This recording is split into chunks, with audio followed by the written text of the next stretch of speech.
तो hello guys, एक बार फिर से स्वागत है आपका आपके अपने यूट्यूब चैनल में। आज की वीडियो रहेगी अप्लाइड मैथमेटिक्स सेकंड की। चैप्टर है आपका स्ट्रेट लाइन। आपका भी जल्द ही प्रारंभ किया गया है और चैप्टर 14.1 के सभी क्वेश्चन का सलूशन बताया जाएगा। क्वेश्चन नंबर 1 से 8 तक के सभी क्वेश्चन को बताएंगे। तो गाइस, आप लोग वीडियो को पूरा शुरू से लेकर लास्ट तक जरूर देखिएगा। कहीं पर कोई भी डाउट रहे तो हमसे कमेंट करके पूछिएगा। अगर क्वेश्चन समझ में आएगा तो वीडियो को लाइक ज़रूर कीजिएगा। तो आइए प्रारंभ करते हैं। क्वेश्चन नंबर फर्स्ट आपका कह रहा है उस बिंदु के निर्देशांक ज्ञात करें जहां पर रेखा x-2/3 बराबर y+1/4 बराबर z-1/2 समतल x-y+z=10 से मिलती है। हमने आपको फार्मूला बताया, फार्मूला आपने पढ़ा होगा तो आपको समझ में आया होगा कि ये जो है ये रेखा का समीकरण होता है, ये समतल का समीकरण होता है। हमें जब रेखा और समतल दिया रहता है तो निर्देशांक ज्ञात करना रहता है, तो कैसे निकालते हैं। तो अगर आपने फार्मूला नहीं पढ़ा है तो आपको समझ में थोड़ा नहीं आएगा, इसलिए आप लोग पहले कॉन्सेप्ट को क्लियर करा करें, सभी फार्मूले को लर्न किया करें, उसके बाद इस चैप्टर को प्रारंभ करें।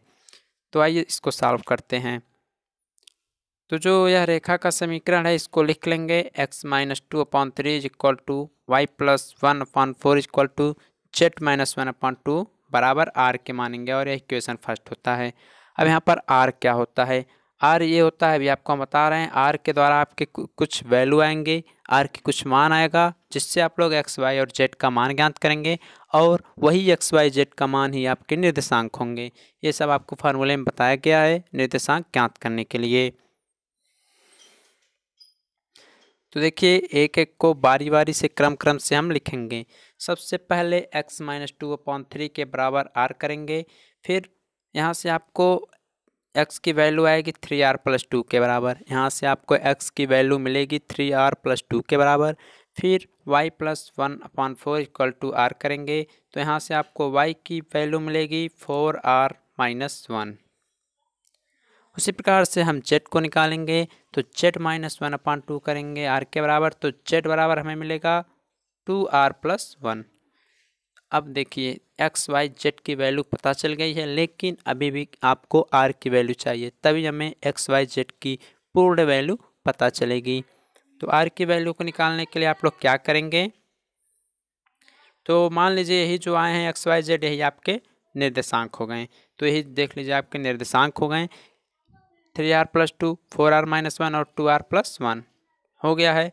अब आप लोग सोच रहे होंगे यहाँ पर क्वेश्चन में आपको यह समतल का इक्वेशन क्यों दिया गया है, आइए देखते हैं।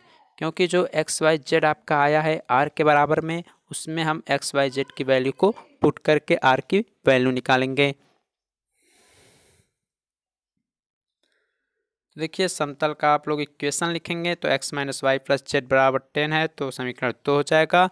अब हम लोग मान लेंगे जो सरल रेखा है फर्स्ट समीकरण है, जो सरल रेखा फर्स्ट है वह समतल से जो बिंदु है वह 3r+2, 4r-1 और 2r+1 पर मिल रही है। यही तो कहा है निर्देशांक ज्ञात कीजिए, जिस पर वह मिलते हैं, तो मान लेंगे यही जो पॉइंट है इस पर वह मिल रही है। तो x, y, z की जगह सब वैल्यू रखेंगे, तो x की जगह 3r+2 माइनस का चिन्ह था, y हो गया तो 4r+1 और z में 2r+1 बराबर 10 किया, तो r की वैल्यू हमें मिल गई 6। r की वैल्यू जब 6 पता चल गई है तो x, y, z की भी वैल्यू हमें जल्द ही पता चलेगी। देखिए यहाँ पर x बराबर 3r+2 था तो r की जगह 6 रखा तो x की वैल्यू 20 मिली। यहाँ पर y बराबर 4r-1 था, r की जगह 6 रखा तो y की वैल्यू 23 मिली। और z बराबर 2r+1 था तो r की जगह 6 रखा तो z की वैल्यू 13 मिल गई।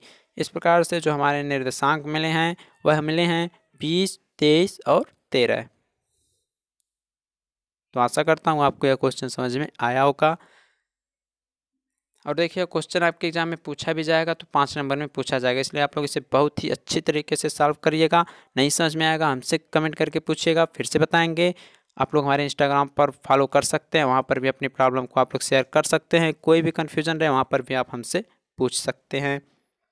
क्वेश्चन नंबर सेकेंड में 2 क्वेश्चन दिया है, इसमें भी आपको वही काम करना है जो फर्स्ट क्वेश्चन में कहा है। क्या कहा है कि रेखा दिया गया है, रेखा का समीकरण दिया गया है x-2/-1 = y+3/1 equal to z-1/6 और कोई दिया गया है समतल का समीकरण 2x + y + z बराबर 7। कह रहा है कि वह निर्देशांक ज्ञात कीजिए जिस पर यह समतल से मिलती है। तो सेम क्वेश्चन वो भी है, तो इसी प्रकार से आप लोग सॉल्व करिएगा फर्स्ट क्वेश्चन की तरह। नहीं समझ में आएगा तो हमसे फिर से पूछिएगा। सेकंड क्वेश्चन भी कुछ उसी प्रकार है। रेखा का समीकरण दिया गया और समतल का समीकरण दिया गया है। तो देखिए थोड़ा सा उसमें चेंजिंग एक किया है, उसमें निर्देशांक ज्ञात करने के लिए कहता था और वहाँ पर लिख दिया है प्रतिच्छेद ज्ञात कीजिए, प्रतिच्छेद बिंदु ज्ञात कीजिए। तो वही जो प्रतिच्छेद बिंदु वही आपके निर्देशांक हो जाएंगे। तो आप लोग इसको भी same to same first question की तरह ही सॉल्व कर लीजिएगा। नहीं समझ में आएगा तो हमसे आप लोग पूछ सकते हैं। चलते हैं क्वेश्चन नंबर 3 की तरफ। 3 में आपके 2 क्वेश्चन दिए गए हैं, तो इसका फर्स्ट क्वेश्चन पहले देखते हैं। देखिए यहाँ पर क्वेश्चन आपका कह रहा है उस सरल रेखा का समीकरण ज्ञात करें जो 2 - 1 3 तथा 4 2 1 से होकर गुजरती है। तो देखिए इसमें आपके 2 पॉइंट दिए गए हैं, 2 पॉइंट इसमें दिए गए हैं, 2 बिंदु दिए गए हैं। आपको सरल रेखा का समीकरण ज्ञात करना है। तो इस कंडीशन में आपको हमने फार्मूला बताया था, जब भी 2 बिंदु दिए रहें तो सरल रेखा का समीकरण क्या होता है। तो उस कंडीशन में आपका सरल रेखा का समीकरण हो जाता था x - x1 upon x2 - x1 बराबर होता था y - y1 upon y2 - y1 बराबर होता था z - z1 अपॉन में z2 - z1। देखिए इस चैप्टर में बहुत ही कंफ्यूजिंग फार्मूले हैं, इसलिए आप लोग सभी को टॉपिक वाइज लर्न करिएगा कि 2 समीकरण से क्या होता है, 2 बिंदु दिए रहें तो समीकरण क्या होगा, 3 पॉइंट दिए रहें तो क्या होगा, और दिक् कोज्जा के लिए क्या फार्मूला होगा, दिक् अनुपात के लिए क्या फार्मूला होगा, और सब एक दूसरे से रिलेटेड ही फार्मूले हैं। सब में x1 y1 z1 ही लिया गया है, इसलिए आप लोग पहले देख लीजिएगा कह क्या रहा है। सेकंड कह रहा है 2 पॉइंट या 3rd पॉइंट जो भी कुछ कहे, तो आप लोग अपने रूल पर ही चलिएगा। तो देखिए फार्मूला आपका यह होता है, तो आपको सब वैल्यू इसमें दी गई है x1 y1 z1 की, x2 y2 z2 की, सबको इस फार्मूले में पुट करेंगे और अपना सॉल्यूशन निकालेंगे। देखिए जो गिवन पॉइंट आपके दिए गए हैं वो हैं 2 - 1 3 और 4 2 1। तो यहाँ पे x1 बराबर आपका होगा 2 और x2 बराबर यहाँ से 4 हो जाएगा, y1 बराबर -1 होगा और y2 बराबर 2 हो जाएगा, z1 बराबर 3 होगा और z2 बराबर 1 हो जाएगा। सबको आप लोग फार्मूले में रखिए। तो फार्मूले में रखेंगे तो यहाँ पर देखिए x - x1 की जगह 2, x2 - x1 तो x2 की वैल्यू 4 है, x1 की वैल्यू 2 है, तो 4 - 2 बराबर y - y1 तो y1 की वैल्यू माइनस में है तो यहाँ y + 1 हो जाएगा, अपॉन में y2 - y1 है तो 2 + 1 हो जाएगा, z - z1 है तो z - 3 हो जाएगा। उसके बाद z2 - z1 यानी 1 - 3, तो लास्ट में आपको मिलेगा x - 2/2 equal to y + 1/3 equal to z - 3/-2। इस प्रकार से आपके जो भी क्वेश्चन दिए रहेंगे, 2 पॉइंट से आपकी रेखा अगर गुजर रही है तो आप लोग इस प्रकार से सभी क्वेश्चन सॉल्व करिएगा।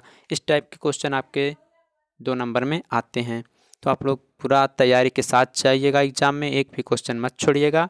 बैक तो आपका आएगा ही नहीं, जितना हमने आपको बता दिया है, इतना पढ़ा दिया, आपका बैक आएगा ही नहीं अगर आपने अच्छे प्रकार से पढ़ा है तो। देखिए 3rd का सेकंड क्वेश्चन कह रहा है आपका 3 पॉइंट दिए गए हैं, सिद्ध करना है आपको एक कोलिनियरिटी है, मतलब संरेखी हैं।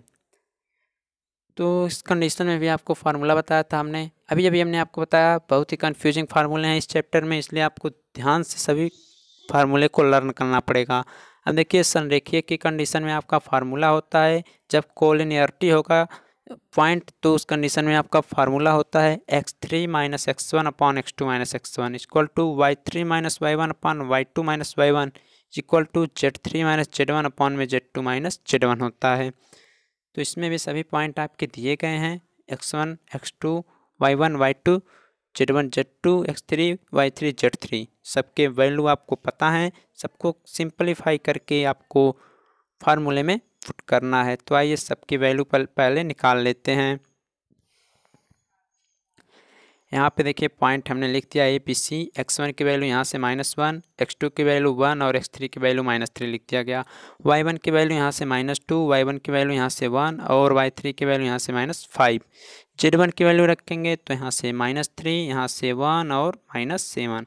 तो सब वैल्यू पता है आपको। उसके बाद फार्मूले में आप लोग पुट करिए। तो देखिए x3 - x1, तो x3 की वैल्यू यहाँ पर -1 है और x3 की वैल्यू -1 है और x1 की वैल्यू -1 है। तो यहाँ माइनस पहले से है तो फार्मूले भी माइनस होता है, इसलिए यहाँ पर -3 + 1 हो जाएगा। अपॉन में x2 - x1 यानी 1 + 1 हो जाएगा। उसी प्रकार से ये सब वैल्यू रखेंगे तो -5 + 2 हो जाएगा, नीचे हो जाएगा 1 + 2। वैल्यू देखिए आपके सामने लिख दिया गया है। कहीं पर कोई भी गलती अगर हो जाती है तो उसके लिए सॉरी, अगर नहीं होती है तो आप लोग वीडियो को ज़रूर देखें। आगे चलेंगे तो -7 + 3 और अपॉन में 1 + 3 हो जाएगा। अब होता ये है कि जब भी संरेखीय होंगे तो तीनों वैल्यू बराबर आएंगी। तो कुछ इस प्रकार से आएगा -2/2 बराबर -3/3 बराबर -4/4। सबको आपस में कैंसिल करेंगे तो -1 = -1 = -1। अतः आपके सभी वैल्यू समान हैं। आप लोग लिख सकते हैं कि यह जो है संरेखीय हैं। इस प्रकार से आपके प्रूव हो जाएंगे और एक क्वेश्चन भी आपके एग्जाम में 5 नंबर का पूछा जा सकता है, इसलिए आप लोग इसको भी ध्यान से ज़रूर पढ़ कर जाइएगा। हम आपसे बार बार के क्वेश्चन आपके 3D ज्योमेट्री से पूछे जाएंगे और लगभग 20 से 22 नंबर आपके सिर्फ पूछे जाएंगे इंटीग्रेशन से। तो हमने आपको इंटीग्रेशन भी पूरा बता दिया है। अगर उसमें भी कहीं भी आपको डाउट हो तो आप लोग हमसे पूछ सकते हैं। प्लेलिस्ट बना दी गई, मैथ की पूरा सॉल्यूशन उसमें दे दिया गया है और आपका यही जो है लास्ट चैप्टर है, ये भी 2 दिन में समाप्त हो जाएगा। तो आप लोगों से हमारी यही रिक्वेस्ट होगी, प्लेलिस्ट से जाकर सभी वीडियो को लास्ट तक ज़रूर देखा करें। तो क्वेश्चन नंबर 3 तक सॉल्यूशन हो चुका है आपका। क्वेश्चन नंबर 4 पर चलते हैं। क्वेश्चन नंबर 4 आपका कह रहा है कि सरल रेखा दी हुई है x - 2/2 बराबर 2y - 5/-3 बराबर z + 1/0 की दिक् कोज्या ज्ञात करना है। दिक् कोज्या बोलें तो L, M एंड N की वैल्यू आपको ज्ञात करनी है। तो कैसे ज्ञात करते हैं ये देखते हैं। इसका भी एक फार्मूला होता है। जब भी आपको इस टाइप का क्वेश्चन दिया रहे या कहीं भी सरल रेखा आपको दी गई रहे तो आप लोग सबसे पहले यह देख लीजिए कि वह एक नियम का फॉलो कर रहा है कि नहीं। वह नियम क्या होता है उसको बताते हैं। x - x1/a बराबर y - y1/b बराबर z - z1/c। मतलब ये कि x में किसी भी अंक का मल्टीपल नहीं रहना चाहिए, न कि y में रहना चाहिए, न कि z में रहना चाहिए। अगर आपका कोई भी मल्टीपल रहे तो सबसे पहले उसे सिंपल रूप में चेंज करना पड़ेगा। कॉमन लेकर उस अंक को सबसे पहले सिंपल रूप में चेंज करना पड़ेगा। तो यह क्वेश्चन भी कुछ इसी प्रकार दिया गया है। 2y - 5 लिखा गया है तो इसे हमें y माइनस के रूप में करना है। यहाँ पे 2 को हटाना पड़ेगा। सबसे पहले आपको यही ध्यान देना रहता है। तो आइए इसको सॉल्व करते हैं। तो देखिए लिखेंगे क्या, हम लिखेंगे x - 2/2 इक्वल टू, यहाँ पे 2 को कॉमन लेंगे तो 2y - 5/2। तो देखिए सिंपल रूप में हमारा आ गया, अपॉन में -3 हो गया बराबर z + 1/0 हो चुका है। अब यहाँ पे इसको हम लोग लिख सकते हैं x - 2/2 बराबर y - 5/2 अपॉन -3/2। 2 को हम यहाँ से नीचे लाए हैं इक्वल टू z + 1/0। इसे इक्वेशन फर्स्ट मान लिया हमने। अब दिक् कोज्या में ज्ञात करना है। L, M, N की वैल्यू चाहिए तो L, M, N आपको सब पता है। L बराबर होता है a/√a² + b² + c² होता है। आपको ये सब जब प्रारंभ से ही 3D स्टार्ट किया गया है तभी से आपको यह सब बताया जा रहा है, इसलिए बताने की कोई आवश्यकता नहीं है। अभी हम आगे बताएंगे ही।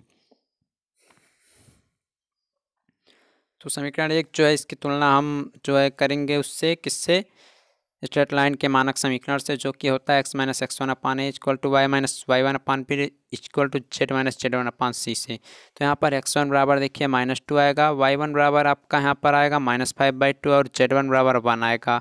a की वैल्यू करेंगे तो 2 आएगी, b की वैल्यू करेंगे तो -3/2 आएगी और c की वैल्यू यहाँ पर 0 है। 0 लिख दिया हमने। अब इक्वेशन फर्स्ट में आपके जो बिंदु मिले हैं, पॉइंट मिले हैं, वो हैं x1 y1 z1 यानी -2 - 5/2 और 1। तो यहाँ लिख दिया हमने -2 - 5/2 और 1। तो इक्वेशन फर्स्ट जो है मान लिया इस पॉइंट से आपका गुजर रहा है, इस पॉइंट से आपका पास कर रहा है, और इसके जो दिक् अनुपात निकाला है हमने ए बी सी वह 2 - 3/2 और 0 है। सब वैल्यू आपको पता चल गई है, तो एल एम एन की वैल्यू भी आप लोग निकाल लीजिए। तो एल इक्वल टू होता है ए अपॉन एल बराबर आपको फिर से लिख कर बता रहे हैं ए अपॉन √a² + b² + c² होता है। तो a की वैल्यू 2 है, तो 2 अपॉन √ में a² यानी 2 का स्क्वायर प्लस b² यानी -3/2 का स्क्वायर प्लस c² यानी 0 का स्क्वायर। इसको सॉल्व करेंगे तो आ जाएगा 2 अपॉन √25/4। तो 2 को जब बाहर करेंगे या 25/4 है तो इसको करेंगे तो 5/2 होगा, 2 ऊपर जाएगा तो 2 × 2/5 यानी 4/5 आपका एल का मान मिल जाएगा। इसी प्रकार से एम की वैल्यू निकालते हैं, तो एम की वैल्यू आपको यहाँ पर बी होता है, B upon √a² + b² + c² होता है।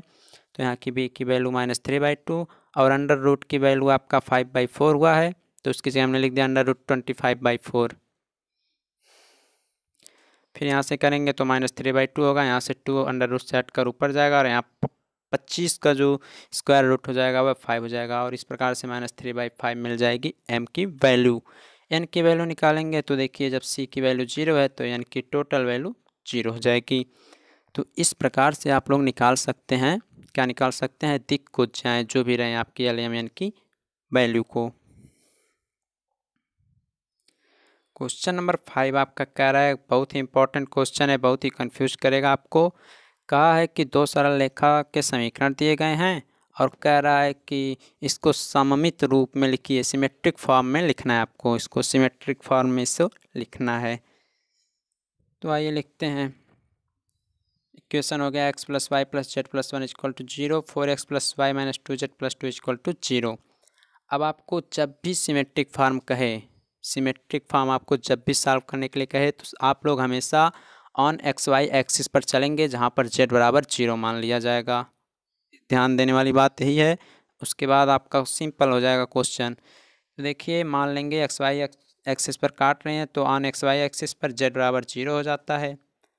तो z बराबर जब 0 हो जाएगा तो सभी इक्वेशन में z की जगह हम 0 पुट कर लेंगे, तो इक्वेशन आएगा x + y + 1 = 0 और 4x + y + 2 = 0। Equation first and second मानेंगे, दोनों इक्वेशनों को हम लोग सॉल्व करेंगे तो x y z की वैल्यू मिलेगी। तो वैल्यू मिल गई है हमें x = -1/3, y = -2/3 और z = 0। अब आप लोगों को अभी भी कन्फ्यूजन होगा हमने z = 0 क्यों माना है। तो हमने आपको स्ट्रेट लाइन पढ़ाया था, तो उसमें बताया था जब भी सममित रूप में रहे तो आप लोग को z = 0 मानना है, क्योंकि वो XY एक्सिस पर लेकर माना जाता है। ठीक, तो XYZ की वैल्यू आपको पता चल गई। अब सममित फॉर्म में आपका ये होता है, बता देते हैं, सममित फॉर्म जो होता है आपका होता है x - x1/a बराबर y - y1/b बराबर z - z1/c होता है। तो x1 y1 z1 की वैल्यू तो आपको यहाँ पर मिल गई, लेकिन अभी भी आपको a b और c की वैल्यू नहीं मिली है।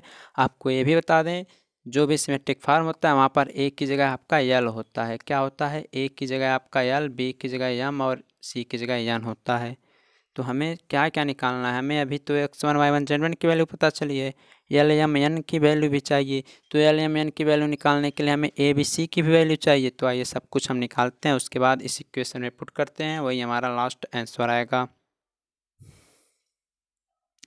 अब हमें फिर मानना है, ये जो मानने वाला क्वेश्चन होता है बहुत कंफ्यूज होता है, सब लोग कंफ्यूज हो जाते हैं कि अब हम आगे क्या लेट करें, क्या पुट करें। तो आप लोग जब 1-2 बार प्रयास करेंगे, प्रैक्टिस करेंगे तो आपका अनुभव बढ़ जाएगा। तो मान लेंगे जो इसका डायरेक्शन रेशियो है वह ए बी सी दिया गया है और ये आपस में परपेंडिकुलर हैं, माना है हमने, लेट किया है, ठीक ना। तो आपको भी ऐसा ही करना है, मान लेंगे direction ratio A B C हैं और आपस में परपेंडिकुलर हैं। तो परपेंडिकुलर के लिए हमने आपको सरल रेखा के अलावा समतल में भी पढ़ाया था, जब भी रहे तो वहाँ पर आपका जो अचर रहे यानी उसमें समतल में आपका डी होता था, उसको हम छोड़ देते हैं और बराबर 0 कर लेते हैं, उसको छोड़ के हम बराबर 0 कर लेते हैं। आपको यहाँ पर भी कन्फ्यूज़न हुआ होगा, लेकिन कोई बात नहीं, समझ में आएगा। लंब के लिए उसमें भी बताया था आपको, समतल में भी, तो सेम टू सेम कंडीशन यहाँ पर भी अप्लाई होगा। तो जहाँ पर x है वहाँ पर a, जहाँ पर y है वहाँ पर b, और जहाँ पर आपका 1 है, 1 नहीं, जहाँ पर x y z है वहाँ a b c रखना है, और जो भी अचर पद हैं उनको हटा देना है, 1 और 2 को हटा देंगे। आपको हमने यह समतल में भी बताया है। तो a plus B plus C equal to 0 होगा, और 4a plus B minus 2c equal to 0 होगा। तो हमें ए बी सी की वैल्यू चाहिए, तो ए बी सी की वैल्यू के लिए हमें क्रॉस मल्टीपल करना पड़ेगा। या तो आप लोग दोनों इक्वेशन को सॉल्व करिए तब वैल्यू निकालिए, या तो क्रॉस मल्टीपल से ही आसानी से निकाल सकते हैं। तो क्रॉस मल्टीपल भी हमने आपको पिछले वीडियो में पढ़ाया था। उसमें होता क्या है, ए बी सी जो फर्स्ट लेते हैं उसमें किसी का भी मल्टीपल रहेगा, आपको कुछ नहीं करना रहता है, पहले ए बराबर बी बराबर सी लिख लेना रहता है, बट्टे कर लेना रहता है। तो बट्टे हमने कर लिया सबके। अब देखिए ए वाले को पूरा पैक कर लिए। अब -2 का बी -2c का बी में मल्टीपल करेंगे, तो बी और सी का तो होता नहीं है, बस केवल जो चर हैं उसको, मतलब -2 और इंटू 1 हो जाएगा, जो कि -2 के बराबर आएगा। और यहाँ पर b का c में तो माइनस का चिन्ह होता है, तो 1 इंटू 1 यानी -2 -1 यहाँ हो गया। उसी प्रकार से b का करेंगे, तो b वाले को पैक कर लेंगे यहाँ से, ठीक। उसके बाद 4 का इसमें c में करेंगे इस तरफ से, तो यहाँ 4 हो जाएगा। उसके बाद माइनस का चिन्ह होता है, 2 का a में करेंगे तो माइनस माइनस प्लस हो जाएगा, तो 4 + 2 हो जाएगा। उसी प्रकार c का जब करेंगे तो c का इसमें देखिए a का b में इस टाइप करेंगे तो 1 होगा। उसके बाद माइनस का चिन्ह होता है, तो 4 का b में करेंगे तो 4 इंटू 1 यानी 1 - 4 बराबर k हमने क्यों माना है ये भी आपको बताना पड़ेगा।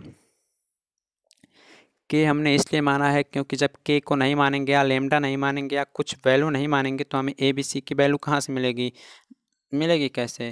तो ए बराबर a/-3 आ जाएगा, b/6 आ जाएगा, c/-3 आ जाएगा। तो वैल्यू कैसे मिलेगी, तो इसलिए हमने उसको के बराबर मान लिया।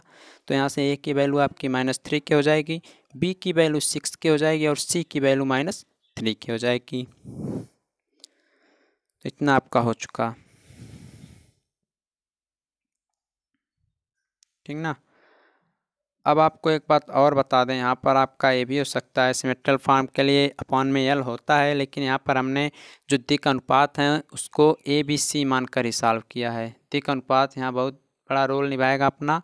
यहाँ ए बी सी माना है, अगर आप लोग एल एम एन मानते हैं तो भी इसी प्रकार होता, बट हमने यहाँ पर ए बी सी को मान लिया है। और दिक् अनुपात ए बी सी इसलिए माना क्योंकि वो ए बी सी होता ही है, क्योंकि दिक् की ऊर्जा जो होती है वह एल एम एन होती है। आप लोग कन्फ्यूज हो जाते हैं, इसलिए हमने यहाँ पर ऐसा किया है।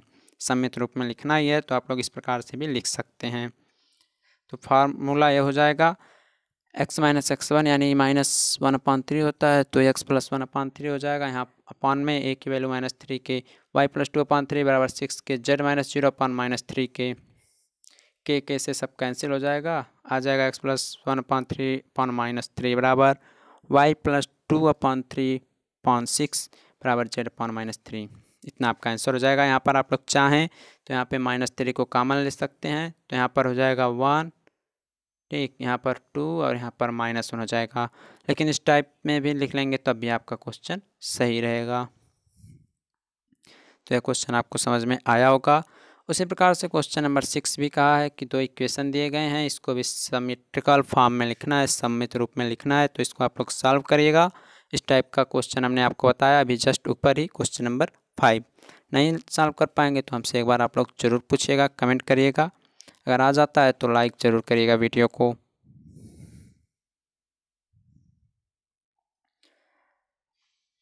क्वेश्चन नंबर 7 हमेशा आपको कोण ज्ञात करने के लिए कहता है, एंगल ज्ञात करिए, चाहे वो दो समतल रहे, ठीक, या स्ट्रेट लाइन रहे, या कोई भी रेखा रहे आपकी, तो उनके बीच कोण ज्ञात करने के लिए कई बार पूछा जाता है। और 5 नंबर से कम ये क्वेश्चन आता भी नहीं है, और सबका फार्मूला एक ही होता है। अगर दिक् अनुपात पता रहे तो सबका फार्मूला एक ही होता है, cos θ = होता है a1/a1a2 + b1b2 + c1c2 अपॉन में a1² + b1² + c1² under root में होता है, into a2² + b2² + c2² under root में होता है। फार्मूला आपको पता होगा। तो देखिए कह रहा है क्वेश्चन नंबर 7, रेखाओं x - 1/2 = y - 2/3 = z - 3/-3 तथा x plus 3/-1 equal to y minus 5/8 equal to z minus 1/4 के बीच का कोण ज्ञात कीजिए। तो इसमें आप लोग करेंगे क्या, आप जानते हैं रेखा का मानक समीकरण होता है x माइनस x1/a बराबर y माइनस y1/b बराबर z माइनस z1/c। तो हमने देखिए दो इक्वेशन इसलिए a1 b1 c1 और a2 b2 c2 माना। तो a1 जो आपके यहाँ अधिक अनुपात हैं जो नीचे दिए गए हैं, तो a1 बराबर 2, b1 बराबर 3 एंड c1 बराबर -3। उसी प्रकार से यहाँ पर a2 b2 c2 की वैल्यू लिखेंगे तो -1, 8 और 4 हो जाएंगे।